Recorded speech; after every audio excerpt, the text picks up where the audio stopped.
Assalamualaikum warahmatullahi wabarakatuh. Perkenalkan, saya Tri Kumalasari dengan NIM 120220028 dari kelas RC. Di sini saya akan menjelaskan mengenai tugas perencanaan wilayah pembangunan wilayah berdasarkan teori Keynesian dengan dosen pengampu yaitu Bapak Asirin STMT, Bapak Yuda Rahman STMT, dan Ibu Nela Agustin STMT. Adapun pokok bahasannya yaitu sejarah perkembangan teori Keynesian, pokok pemikiran teori Keynesian, definisi pembangunan wilayah dan kebijakan pembangunan wilayah dengan pendekatan Keynesian, serta studi kasus. Yang pertama yaitu sejarah perkembangan teori Keynesian.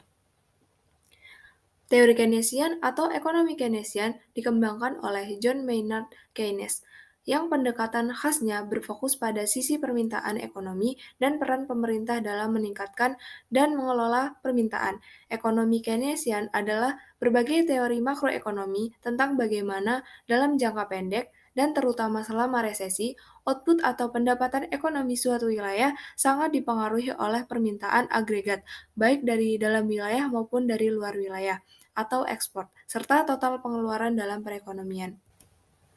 Selanjutnya ada ideologi teori Keynesian. Yang pertama adalah intervensi pemerintah, yaitu tindakan pengaturan yang diambil pemerintah dengan tujuan untuk mendorong pertumbuhan ekonomi, meningkatkan lapangan kerja, menaikkan upah, menaikkan atau mengurangi harga, mempromosikan kesetaraan pendekatan, mengelola jumlah uang beredar dan suku bunga, meningkatkan laba, serta termasuk mengatasi kegagalan pasar. Yang kedua, yaitu demokrasi sosial adalah gagasan bahwa negara perlu memberikan keamanan dan kesetaraan kesempatan bagi rakyatnya dan harus secara aktif menata ulang masyarakat dengan cara yang kondusif bagi perkembangan wilayah. Tetapi perubahan tersebut harus dilakukan secara bertahap, disahkan oleh penguasa yang terpilih secara demokratis mayoritas. Dan yang terakhir adalah kohesi dan solidaritas teritorial nasional, di mana kebijakan dengan tujuan untuk meningkatkan kesejahteraan ekonomi wilayah dan juga untuk mengatasi kesenjangan wilayah. Bahasan yang kedua yaitu pokok pemikiran teori Keynesian. Teori-teori Keynesian dalam pembangunan wilayah disebut juga teori-teori yang menjelaskan terjadinya divergensi wilayah atau perkembangan wilayah menuju polarisasi atau mengkutub pada satu titik. Teori-teori tersebut antara lain yang pertama yaitu teori basis ekspor. Teori ini menekankan pada sisi permintaan, yang artinya perbedaan pertumbuhan wilayah ditentukan oleh perbedaan wilayah dalam pertumbuhan ekspor barang dan jasa yang dijual di luar wilayah dan atau luar negeri. Permintaan dari wilayah lain atas hasil produksi atau output di suatu wilayah menentukan tingkat pertumbuhan wilayah tersebut. Dengan kata lain, menurut teori ini, wilayah yang mengekspor lebih besar maka wilayah pengekspor tersebut merupakan wilayah yang lebih tumbuh perekonomiannya. Yang kedua ada teori sirkular dan kausal kumulatif serta Myrdal. Pada teori ini menyatakan bahwa wilayah kekayaan perekonomian lama-kelamaan akan cenderung terakumulasi di suatu wilayah yang sudah sejahtera terlebih dahulu. Sementara wilayah yang miskin atau tertinggal akan tetap terjebak dalam kemiskinannya atau ketertinggalannya. Yang terakhir yaitu teori kutub pertumbuhan, di mana teori ini mengacu pada sebab akibat kumulatif. Perkembangan ekonomi wilayah akan memusat dan mengkutub di suatu wilayah yang memiliki aglomerasi industri penggerak perekonomian wilayah atau industri yang memiliki efek pengganda dan keterkaitan ke belakang maupun ke depan. Pembahasan yang selanjutnya yaitu definisi pembangunan wilayah dan kebijakan pembangunan wilayah dengan pendekatan Keynesian. Teori ini secara umum mendefinisikan pembangunan wilayah adalah upaya yang memerlukan intervensi pemerintah atau upaya pembangunan yang tidak dilepaskan pada mekanisme pasar dalam rangka mengurangi kesenjangan atau disparitas wilayah atau dalam rangka mencapai pembangunan antar wilayah yang seimbang. Jika diserahkan pada mekanisme pasar, maka akan terjadi divergensi wilayah, yaitu kecenderungan terjadinya polarisasi pertumbuhan wilayah hanya terjadi pada wilayah tertentu.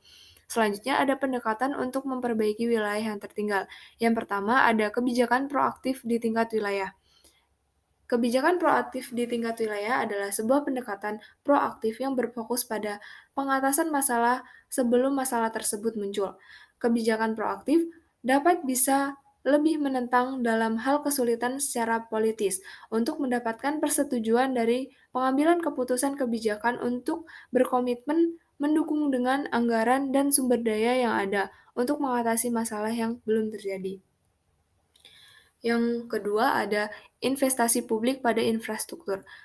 Teori Keynesian berargumentasi bahwa di dalam ekonomi bisa terjadi depresi dan kegagalan pasar. Oleh karena itu, tingginya pengeluaran publik diperlukan untuk memperbaiki perekonomian mencapai level yang tinggi dalam memberikan lapangan pekerjaan. Ini berimplikasi pada perlunya investasi publik di infrastruktur akan meningkatkan pendapatan ekonomi wilayah. Yang terakhir yaitu kebijakan pembangunan wilayah. Yang pertama ada bantuan untuk wilayah secara ekstensif. Kedua, bantuan otomatis.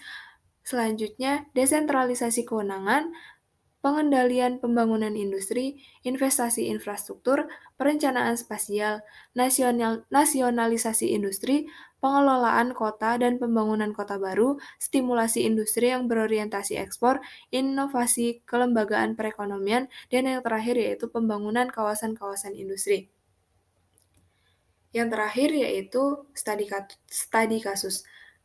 Dalam materi ini saya mengambil studi kasus yaitu perkembangan Arab Saudi berdasarkan teori basis ekspor, di mana ekonomi Arab Saudi dapat dikatakan sebagai ekonomi minyak.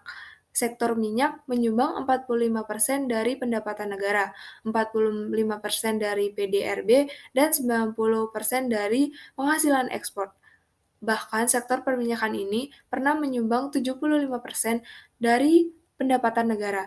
Dilihat dari sudut internasional pun, sektor perminyakan ini merupakan sektor yang sangat penting karena 25% dari cadangan minyak dunia berada di Arab Saudi. Walaupun minyak memberi kemakmuran luar biasa bagi Arab Saudi, akan tetapi pemerintah Arab Saudi sadar bahwa ekonominya tidak dapat tergantung hanya pada minyak saja. Oleh sebab itu, mulai tahun 1970 disusun rencana pembangunan ekonomi. Pembangunan ini ditekankan pada peningkatan pembangunan prasarana seperti jalan raya, jaringan listrik, pelabuhan, serta pelayanan pendidikan, kesehatan, dan pelayanan sosial. Selain itu, peran swasta dalam kegiatan ekonomi sangat didorong, sehingga sasarannya 70% dari PDB bukan minyak berasal dari sektor swasta. Sektor swasta ini pada umumnya bergerak di sektor perdagangan yang merupakan sektor swasta utama, industri, pertanian, perbankan, dan perusahaan konstruksi. Dan yang terakhir yaitu pembangunan yang ditekankan pada pertahanan negara serta sektor pemerintah. Berdasarkan rencana pembangunan tersebut, terlihat bahwa hal ini tidak jauh berbeda dengan teori basis ekspor. Arab Saudi kaya akan minyak dan diekspor. Ekspor minyak ini memberikan dua dampak. Yang pertama, yaitu Arab Saudi mempunyai keuntungan fiskal yang sangat banyak. Yang kedua, karena adanya aktivitas penambangan minyak tersebut, diperlukan sarana pendukung seperti pelabuhan, jalan raya, serta industri jasa yang melayani aktivitas tersebut, seperti penyediaan bahan makanan, berbagai pelayanan, dan lain-lain.